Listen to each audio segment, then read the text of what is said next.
Welcome to the Climb! This is a show dedicated to helping singers, songwriters, and indie artists like you create leverage in the music business.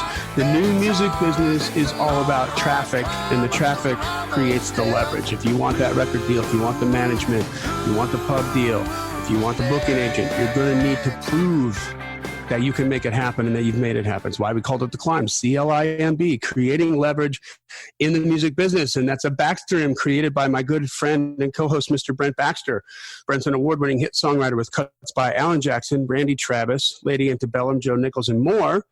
What I love about Brent is that he helps songwriters like you turn pro by revealing how you can write like a pro, do business like a pro, and on the regular, he connects you to the pros, like what we're going to do right now in this episode. You can find Brent at songwritingpro.com. Once again, that's songwritingpro.com.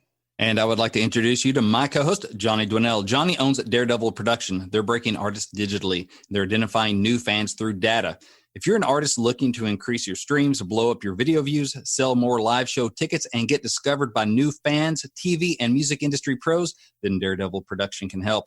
Daredevil has worked with multi-platinum artists such as Colin Ray, Tracy Lawrence, Ty Herndon, and Andy Griggs, just to name a few. You can find Johnny at daredevilproduction.com. That is production singular, no S, and there is no S because there is no other Johnny D. How you doing, brother? Man, I'm super stoked. We have an incredibly special guest today. We don't do a ton of interviews, but this one is definitely long overdue, but always right on time. So we're going to dive into that. Today we have Bart Herbison, the executive director of NSAI. Not only my fan, I'm a lifetime member. And we're going to dive into the state of the industry for a little bit today. Oh, this is going to be such a fun conversation. I'm looking forward to this. Before we do that, let's take care of a little business here. This is a digital world, but if you are an artist trying to make money, physical media, super important to the independent musician. We've got Alora going on her second tour starting today when we're recording this. Cool. And she is stocked up with shirts, CDs, and everything that, guess what? We got them from disc makers. A digital royalty payment is so small. Selling products like CD or vinyl or T-shirts at a gig is not just an income generator, it's the way you get to the next town. That's right. Knock, knock. Who's there? Math. Math says you need about 3,000 streams to make the same amount of money as you'd make off selling one CD at a gig. Now, our guest today is working hard to change that, where you don't have to have as many streams to equal the sale of a CD, but we'll get into that. But that's a lot of streams to equal a sale of a CD. Hey, we love streams, bring them on, but you know what? You're leaving money on the table when you don't have merch on the table. So our friends at Disc Makers are the place to go for your disc and other physical media, including vinyl, USB drives, and even T-shirts. And you can find them at discmakers.com, DISC makers.com, or give them a call at 800-468-9353. That's 800-468-9353. All right. If you haven't joined the Climb community yet, please do so. It's growing every single day, and this is not your normal community where everybody's shouting into a corner. We have just a boatload of interaction with people helping people, asking marketing questions, asking songwriting questions, hooking up with co-writes, asking publishing questions, and it's all... You're getting a really good sounding board in there. We want to have you, so come on in. You ask to be let in, but we let everybody in. Subscribe to the podcast if you haven't done so already, wherever you consume podcasts, so that you get every episode on time and in order. And then make sure you share it. It's the best thing you can do for Brent and I is, if it's meant something to you, if it's helping you, tell somebody about it, because if you tell them, they know, like, and trust you. It's way better than if we tell them. They don't know who we are from a can of paint, right? Right. That's and right. Leave a review. All right. What are we getting into? All right. So Bart Herbison. It is Bart Herbison. So NSAI, also known long form as Nashville Songwriters Association International, as might be always used to call them NSIA for years. I'm like, no, NSAI. Anyway, so it's the world's largest not-for-profit songwriters trade organization dedicated to the songwriting profession. It was established in 1967 and has somewhere like around 5,000 members and 140 chapters around the world. So that's why international. So our guest today is the executive director of NSAI, Bart Herbison. He's a Paris, Tennessee native, and he worked as a reporter and spent 14 years in radio before joining the staff of former Tennessee Governor Ned McWhorter in 1987. He's joined the staff of U.S. Representative Bob Clement in 1988. In the next 10 years, man, he was the Tennessee Congressman's press secretary, campaign manager, chief administrative officer before leaving Capitol Hill for Music Row in 1997, and he still makes a lot of trips up to Capitol Hill. Under Bart's leadership, NSAI has gained prominence in the national legislative arena. Some of the accomplishments include passage of the landmark Songwriters Capital Gains Tax Equity Act. It's a mouthful in 2006, but it's good stuff. Prevailing in the Copyright Royalty Board trial in 2008-2009 that saw songwriters for the first time be paid a percentage rate for the subscription music services. I also participated in U.S. Supreme Court cases that extended the life of American copyright. So my grandkids' kids, thank you. And creation of the first ever copyright infringement group insurance plan for songwriters and music publishers in 2009. And that's just some of them. So, and also on a personal note, I just want to add that Bart has been a champion and a cheerleader for me. And he and the rest of NSAI have provided a much needed and much appreciated home for me on Music Row for years. So y'all can't see, but I'm wearing my NSAI hat, which I wear a lot anyway, because I mean it and I love NSAI. So thank you, Bart, and welcome to the climb. Well, Welcome. likewise, you were one of my favorite people, and you equally, Brent, are a great songwriter's friend. And by the way, one of the best advice givers and teachers. You do it in a way that I've never seen anybody else utilize, and it's important. And it's a crazy, crazy world that creators get into, and you really provide a unique kind of guidance. Thank you. Thank you. His parents were teachers. He comes by it honestly. Well, I can tell it. Yeah, fabulous. And since my parents moved to Middle Tennessee, my mom has started gigging out and she has a band. So apparently I come from that too. I didn't even know that. This is the only place in the world where there are songwriter stages at your bank. Yeah, That's right. The airport, like at the hot dog stand. Yeah. Right. Love it. All right. So, hey, Bart, we're super excited to have you on the climb today. As we joked about, it's long overdue. But you and NSAI touch so many things that touch the lives and the paychecks and careers of so many songwriters. We could be here all day. But from the Music Modernization Act to the mechanical licensing collector to who knows what else you got going on, you're kind of up to your elbows in alligators on behalf of songwriters on the daily. So, if you don't mind, can we start with a quick kind of almost a state of the songwriting industry? State of the Union? Yeah, kind of a state of the union. Starting in the early 2000s, we went into a slide. We went into a slide where the numbers were astonishing. 4,000 songwriters in Nashville with publishing deals, making a living, dwindled all the way down to 400 by our estimates. 40-something record companies became 6. It is awfully hard to fight free. And we've been trying to figure out the internet and the digital landscape. I don't think there has been such a disruption in the distribution of creativity since Gutenberg invented the printing press. We've turned it around. We are not done yet. We've had a couple of great years of this headed the other way. So we've stopped the slide. We are rebounding. I think just in the past 4, 5, 6 years, publishing deals have doubled. I think you're going to see more and more opportunities. So I am pleased with where we're at, but I also want everybody to realize we're not there yet. We're headed in the right direction is the answer to your question. Finally. That's a huge thing. And I moved to Nashville, so I made the big professional move in 2002. So just as, as we're like, what's that over the cliff there? Is this roller coaster? Everybody's running. Let's run there too. Exactly. Oh no. But just having a feeling, I remember when I got the news that the MMA had passed, the Music Modernization Act had passed. I think it was it was on Saturday night or Sunday morning. I think I was walking up the stairs at church or something going, there's hope. There's hope.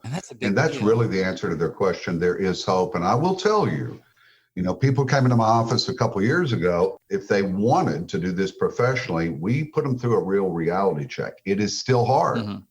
It's always been hard. There are still obstacles we have to overcome, but it is headed in the right direction. Finally. If it was easy, everybody would be a hit songwriter. Right. Mm-hmm. So if anything worth doing is going to have a mountain of challenges, but I love what you're doing. Go ahead, Brian. I got some questions. I'm dying to ask them, but I'll get through your list first. Right. Well, I just wanted to take kind of a big picture view of it because, hey, we're songwriters, numbers make our head spin, but they're important to talk about as well, just because this is like the state of the industry. And will there be a songwriting career for people in the future, or is it only going to be writer artist kind of thing? So with the MMA, what did some of songwriter community win with that? And I know that we still have to secure that victory. So I have to spend a minute, and everybody should go get a soda and some chips. One of the biggest challenges I have in my job is to boil down really complicated matters into a soundbite. And that's not always possible. It's not always easy to do. But you have to give a moment or two of the history of the problem before we can talk about what we saw. Mm-hmm. So for songwriters, it starts in 1909. Edison had invented sound, wax cylinders that soon became records, and the American Congress had to come up with a brand new copyright law. Our version was cobbled together from England's since the 1600s. So some terrible things happen. Most people know, most songwriters know, but when you hear a song, there are two copyrights. Mm-hmm. There's the song that you write, Brent, mm-hmm. and then there's the record that somebody makes of that song. Even if you record your own song, they're under two separate copyrights. So the songwriter's copyright, called the musical work, sometimes the underlying work, in 1909 was put under some of the most ridiculous government rules ever in history. And the record was put under none. And so what happened is, on the record side, record labels got to set their own price, do their own negotiations. And here were the rules songwriters were put under. Number one, it was decided the government would establish how much songwriters got paid. How's that going to work? Right. Instead of the free market, mm-hmm. which the labels were under. Number two, there was a 4-point test. And here again, this is how complicated this is. Songwriters get two kinds of royalties. One is a mechanical royalty, because number two was tied to mechanical player piano rolls in 1909. The other is a performance royalty. The mechanical back then was for when you sold a record. The performance is when it was performed, either live, on the radio, etc. So what the government was instructed to do on your mechanical royalties, it essentially had 4 points and said, Brent over here has a great song, but we can only pay him a mechanical royalty so little that the customers who buy a mechanical player piano roll won't notice a price increase. Mm-hmm. What does that mean? Right. It means that on these expensive wax cylinders and records, sometimes costing well over $1, you got a penny mm-hmm. for your royalty. When I say you, all the songwriters and publishers involved in that song. So if 4 songwriters wrote it, you got 1/4 of a penny. And if you shared that with your publisher, you got 1/8 of a penny. Mm-hmm. You did not get a raise until 1978. So like 1909 to 1978. It's almost 70 years. Then the third rule that was set was it's compulsory. I just find this to this day astonishing and reprehensible. Whether you agreed with that government rate or not, mm-hmm. you had to license your song for that rate. Right. So if somebody wanted to record it, other than the first use, you could just say no and nobody can record it. Yeah, the first time you get to decide who uses it. But you don't get to choose the rate. You don't get to choose the rate. And after the first time, anybody can record it as long as they pay you that rate. Right. That's a compulsory license and your mechanical work. Mm-hmm. So meanwhile, back at the ranch, the record labels can charge whatever they want to charge. You're getting a penny divided among all your co-writers mm-hmm. and publishers. For the listeners, think about the significance of what Bart just said. So at one point, we went from selling albums at $8.99 a piece to selling CDs at $15.99 a piece, which costs less to manufacture than an album. So the record labels double their profits. Songwriters get paid the same because of what the government stipulated the payment should be. Am I right in that? Yeah, and I'm not here to trash the record labels. That's absolutely the deal we wish we would have gotten. I'm just reporting the history of how this all right. And I just wanted to put it into a real world kind of situation. I'm not trying to trash the labels. I'm just saying. No, and I wasn't. And I didn't indicate that you were. I'm saying that I always think it's important, especially as we weave this story on down the road, to remember that we're in business together. Yeah. And so we envied the deal they got. Now, the next big development was on your performance royalties if you're a songwriter. And ASCAP was licensing American radio stations. They had previously licensed live music, and essentially their formula was take a percent of the revenue from a live music venue, and then they would pay the songwriters. But radio came along. ASCAP decided to license radio, and the first radio station was KDKA in Pittsburgh in 1930. But by the end of the 1930s, the broadcasters decided they would create their own performing rights society, Broadcast Music Incorporated, or BMI. Now, it seems that when these things happen, history could not pick a worse time for American songwriters. So President Roosevelt in the 30s realized we were going to get into World War II. And he had quietly been reinforcing a very obscure division of the U.S. Department of Justice called the Antitrust Division. And their job is to make sure there's competition.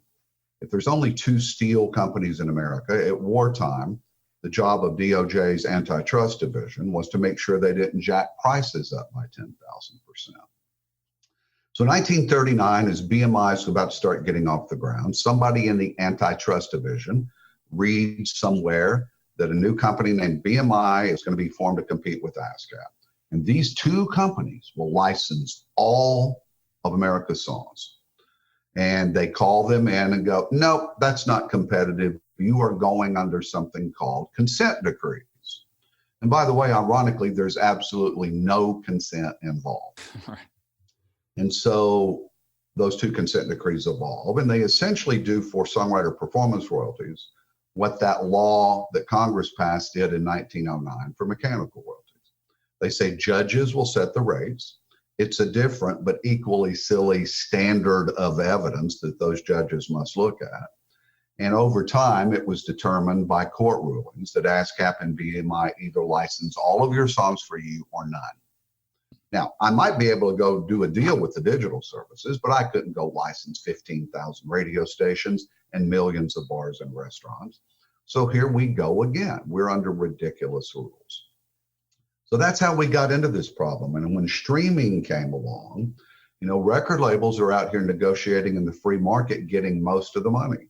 At one point, 17 times what the songwriters get. Mm.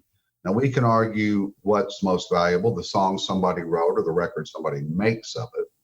In the very few areas where we can do marketplace deals like film and TV and commercials, it's split 50-50, but it's certainly not 17-1. Mm-hmm.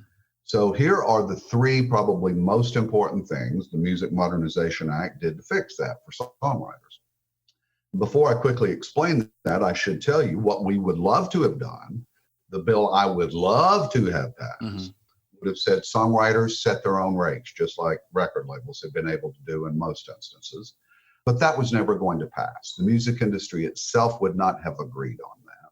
So we got the biggest incremental progress we could get. So number one, on the 1909 side, when the judges look at what our mechanical royalties should be, it's under a new standard. It's not tied to mechanical player piano rolls. It says, what would the market pay you in a free market?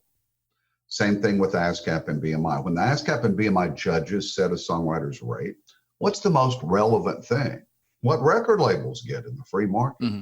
But it was actually illegal under the consent decrees for the judges to even look at that. So now it is required. So the Music Modernization Act did not change the rates, but it changed the way the rates are set. Mm-hmm. We haven't had a proceeding yet under the Music Modernization Act, but ASCAP and BMI are involved in a couple right now, and we will get pay raises. Nice. Now, the other biggest part, I'm going to go into another complicated explanation. So Brent's got a song, and Spotify wants to use it, mm-hmm. and they've got to pay him 2 royalties, his performance royalty and his mechanical royalty. Because there's an element of both when you have a subscription to music. So the first one, the performance royalty, is pretty easy for Spotify or any streaming services. They go to the 4 American Performing Rights Societies, ASCAP, BMI, CSAC, and GMR, Global Music Rights. They take a blanket license.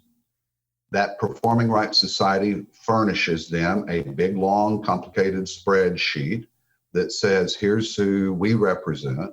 and you get a percentage of their revenue as your payment. So what happens is Spotify pays ASCAP X amount of dollars based on the ASCAP songs they are using, and they pay the songwriters. And by the way, on performances, you can't be sued. The streaming company has copyright litigation protection under that, what we call that blanket license. So it's pretty easy. Go to 4 places, pay them, they pay the writers they represent. And it works pretty well. However, on the mechanical royalty side, that did not exist. A streaming service had to themselves or hire a company license 100, 110, 120 million songs. And it was almost impossible to get that information correct. So every time they streamed a song that wasn't properly licensed, they were committing copyright infringement. Mm-hmm. And copyright infringement is up to $150,000 fine every single stream. Wow. And the streaming services, particularly Spotify really was the one at the time, were losing massive copyright infringement lawsuits, 30 million, 45 million. Spotify wanted to go public, and they could not go public with the threat of constant litigation. It's very hard to assign your business a value if you don't know what the costs are. And so they came to us and they said, what if we have a blanket license on the mechanical side like we do on the performance side?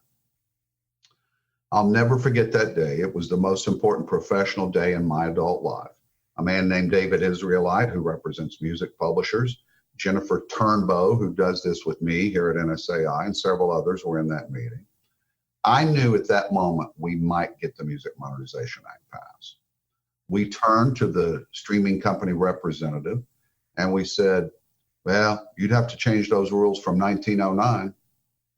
We turned to him and said, you would have to change those consent decrees from 1941. It would have to be, what does the market bear? The judges would have to look at what record labels get. And oh, by the way, we don't want the record labels to get a penny less. The law has to say only songwriters get more, because we knew that's how we could get the record labels to agree to this. We said we'd have to create a new agency for mechanical digital royalties. And by the way, it's named the Mechanical Licensing Collective, or MLC. We would have to create something like ASCAP, BMI, or C.S.I.M.B, or GMR for mechanical royalties, and it would be expensive. So long story short, within a few weeks, we agreed to all that, and a year later, we passed the Music Modernization Act. Right now, the biggest part of that is building this new agency. The law says we have to turn it on in less than a year, on January 1, 2021. That's really sort of another pay raise for songwriters, because for the first time, 1% of your money doesn't go to collect your money. It's free. Nice. Because we got the streaming services to pay for it. That's the elements of it. So to sort of do a recap, we changed the silly rules from 1909. We changed the ridiculous consent decrees from 1941. We're forming a new agency that the streaming companies are going to pay for and do this for songwriters. And I'll insert here what's important. You know, there's some songwriters, maybe their streaming mechanical royalties aren't much. Maybe they're 100. Maybe they're $60, maybe they're $800, but they're hard to go collect yourself. It's different service by service. And is it worth taking the time and hiring a company to go get that? All you're gonna have to do is give us your song list. Give us your titles, your name, and your co-writers, and we will do it for you. And maybe that's the biggest victory of all. And oh, by the way, finally,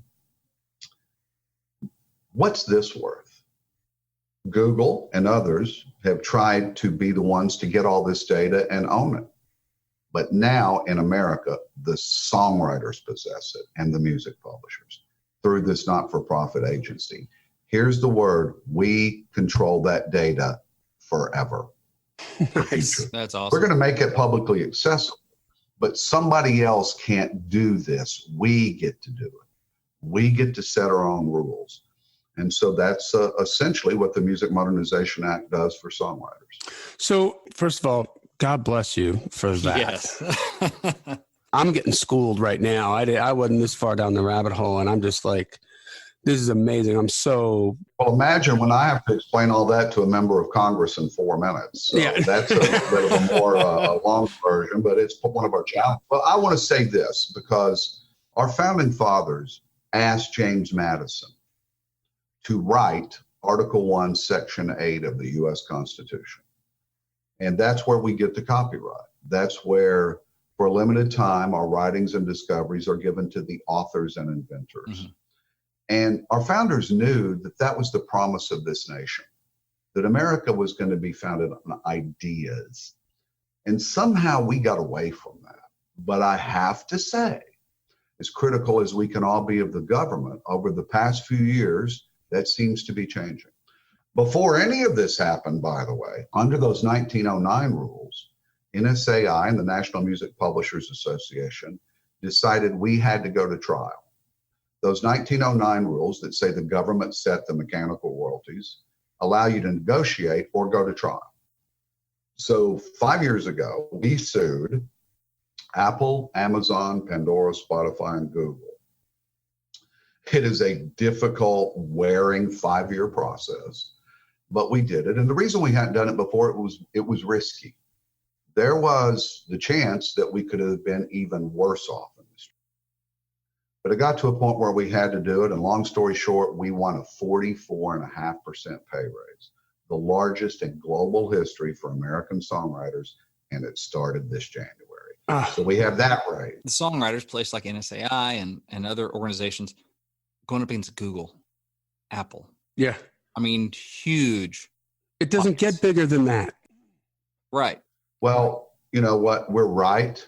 And we're persistent. And that goes a long way. And you only change copyright law about every 15 years. And the reason we did this is Spotify and the streaming services needed to change the rules too.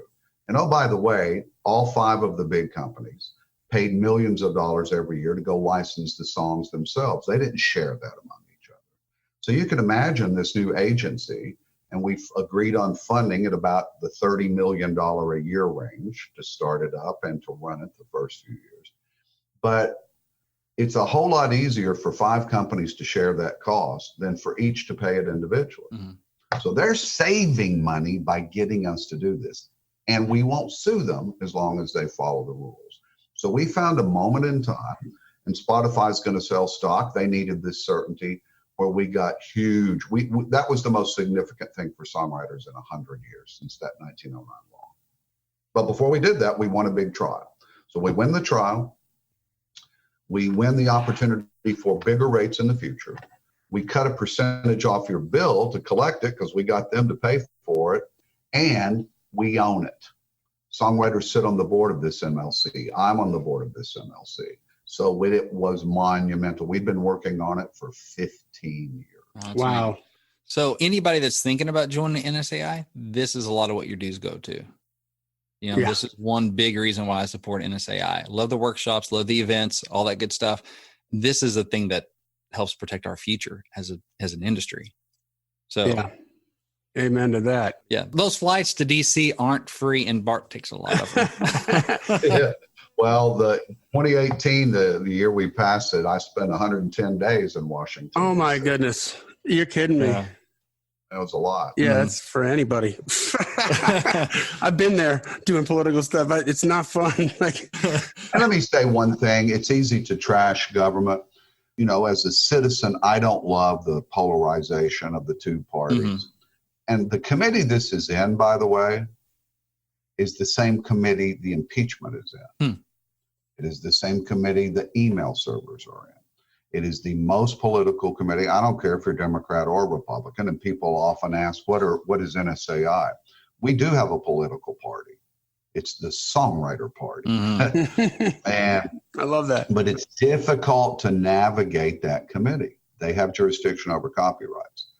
I think we were the only major piece of legislation in 2018 that passed both of those committees unanimously and the House and Senate unanimously. Wow.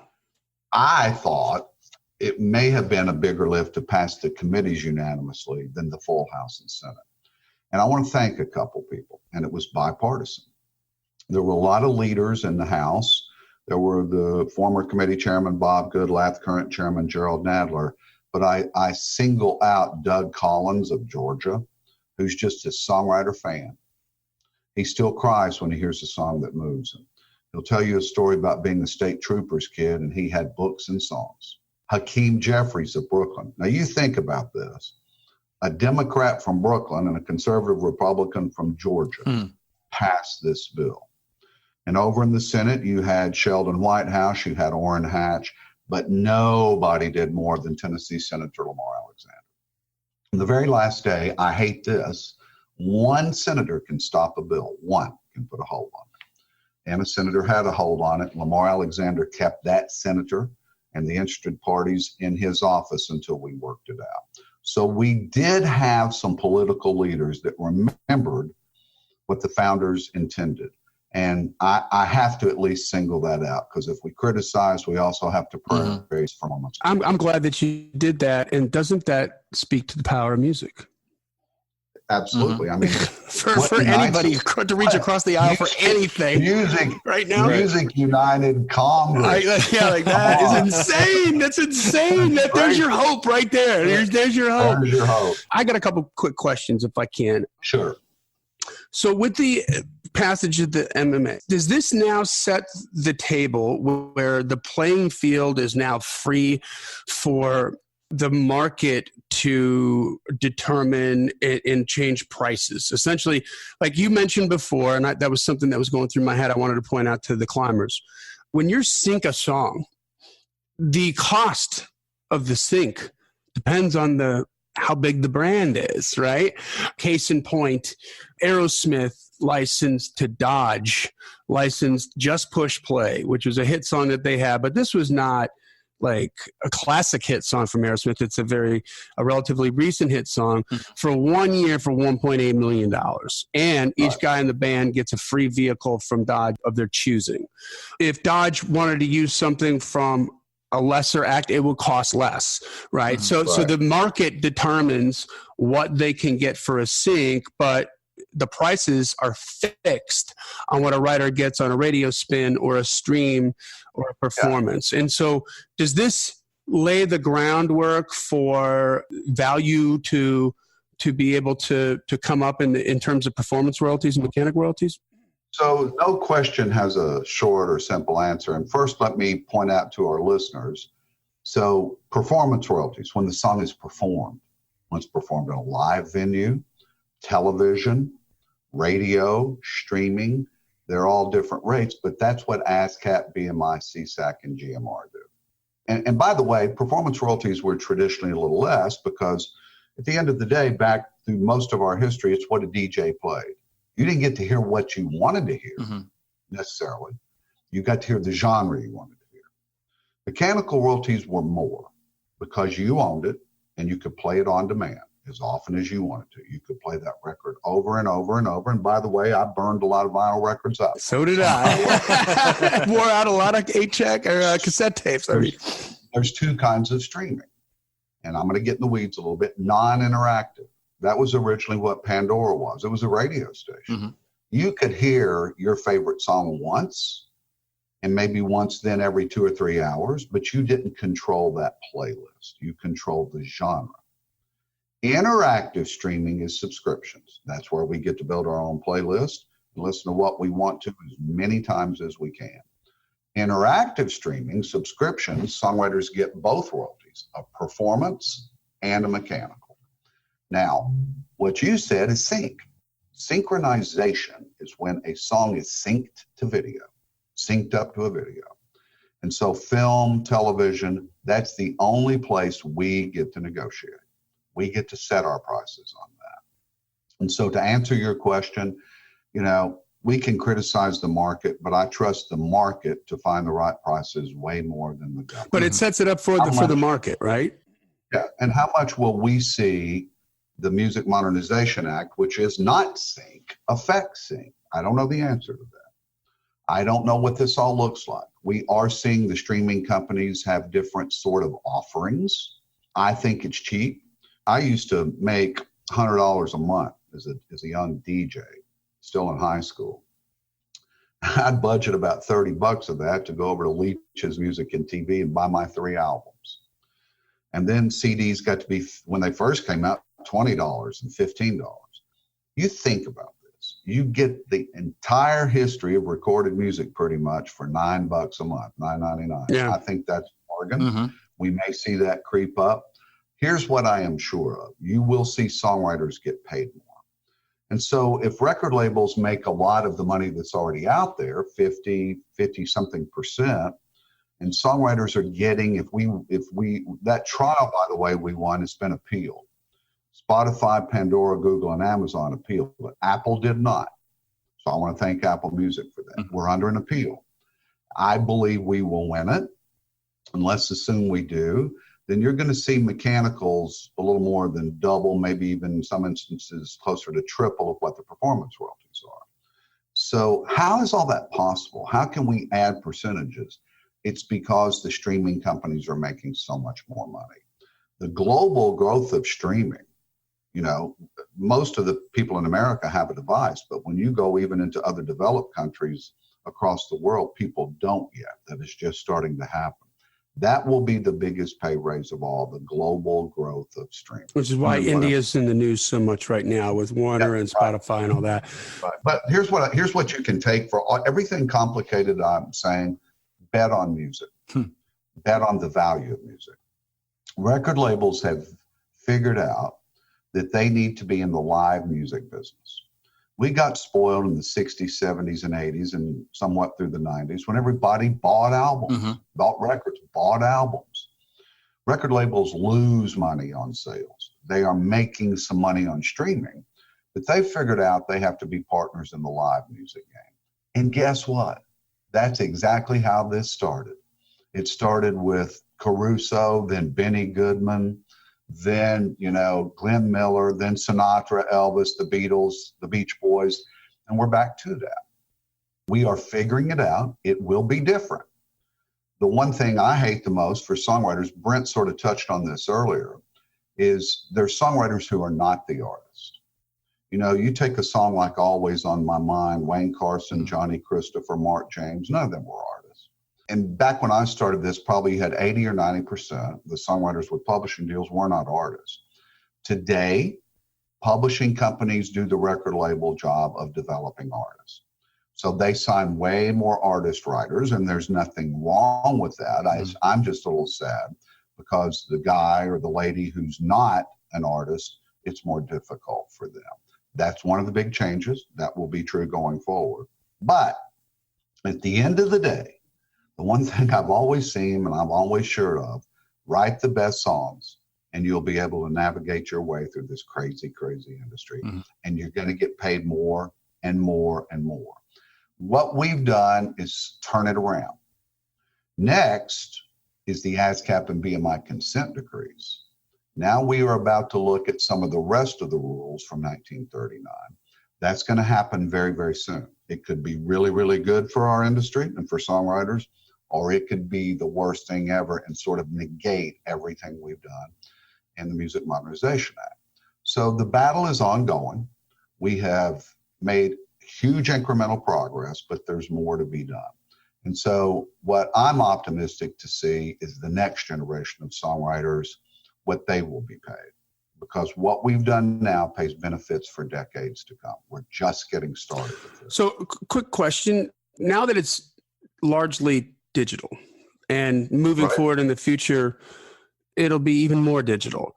What's the need? Explain to me, because there's something I don't understand. What's the need for a blanket license on streaming when I can have the data and see that this artist got that many streams and should be paid this amount of money? Well, it's getting the data. It's not looking and doing something with the data. It's getting it. So they're not going to share it. So the DSPs don't share it. It's not that. It's just that, look, I mean, you know, they've allowed me to use this. So way before digital started, 3 songwriters wrote one of the best songs in the history of Nashville, the Rascal Flatts hit, God Bless the Broken Road. And there were some discrepancies, especially over in Europe, with their payments. We started looking into that, and over there in some databases, it was Bless the Broken Road, or The Broken Road, or The Broken Road, comma, God Bless the. You know, I do a thing. Was that by intentional? No. I'm saying it's hard to get it right. Okay. I'll give you an even bigger example. I do a thing every Sunday in our local paper, the Tennessean, called Story Behind the Song. Mm-hmm. Favorite thing I do, it's an interview about a song. I recently did an episode with Rivers Rutherford and Tom Shapiro about the Brooks and Dunn hit, Thinking About You. Can you tell me what the title is? I just kind of told you. What is that title? Thinking About You. Spell it. And so I'm being rhetorical Right. here. They couldn't agree on it. Is it thinking, T-H-I-N-G, about, A-B-O-U-T-Y-O-U?